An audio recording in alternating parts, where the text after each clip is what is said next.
A creep wearing this mask haunted the streets of Jersey for 14 years, and when he was finally caught, he was the last person that anyone would have expected. I'm True Crime Caitlin, and this is the case of the Beast of Jersey. Before we delve into today's case, if you enjoy my videos and you would like to hear them in a longer format, you can tune in to the True Crime with Caitlin podcast, available wherever you listen. Today's case takes place in the beautiful Jersey Channel Islands.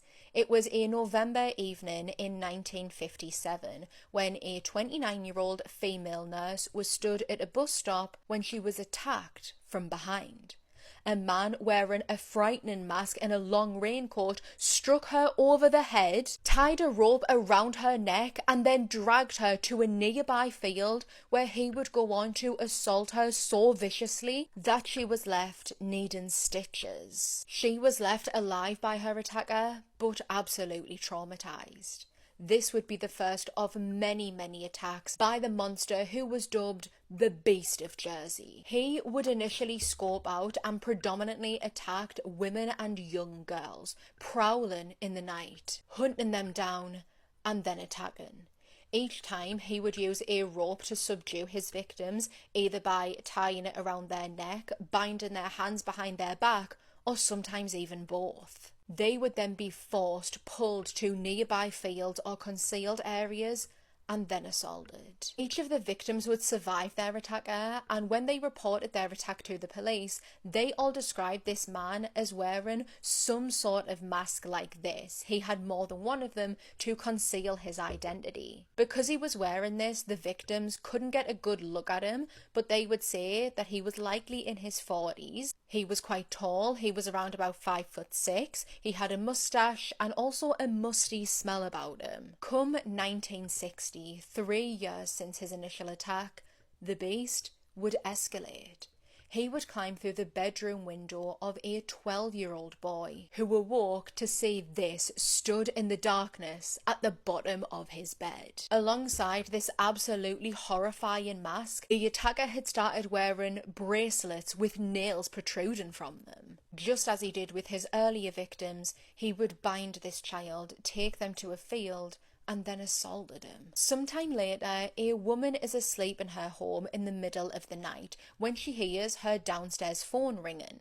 She goes down to answer it, and when she picks up the phone and puts it to her ear, she hears a click followed by silence. Thinking nothing of it, she went back up to bed, but was disturbed once again an hour later by noises coming from downstairs. She went down to investigate, flicking on the light so she could see, but when she reached the bottom of the stairs, someone turned the light off. She raced towards the phone to call the police for help when she was grabbed by a man who demanded that she give him some money or else he would kill her.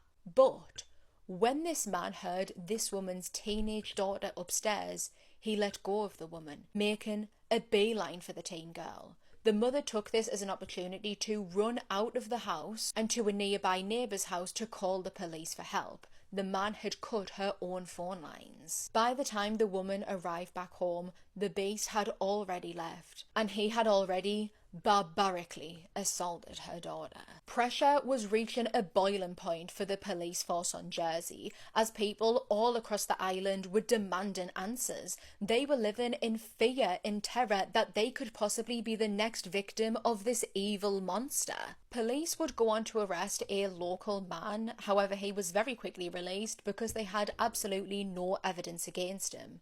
However, once the locals got wind of this man's arrest, they automatically assumed that because he had been arrested, he must be guilty. And so, in retaliation for all of the crimes that had been happening, the locals burnt down this man's house. He actually had to flee the island for his own safety, and the attacks continued. He wasn't the Beast. The actual Beast continued to escalate. Whereas before his victim profile was mainly women and young girls, he had now begun abusing much younger children. One of his youngest victims was an 8-year-old boy. For 14 years, this man hunted, prowled the streets of Jersey, and to him, Anyone could have been a victim. When the residents learned who the real perpetrator was for these sadistic, horrific, unthinkable crimes, they could not believe it. It was the last person that they would have ever expected. On the 17th of July 1971,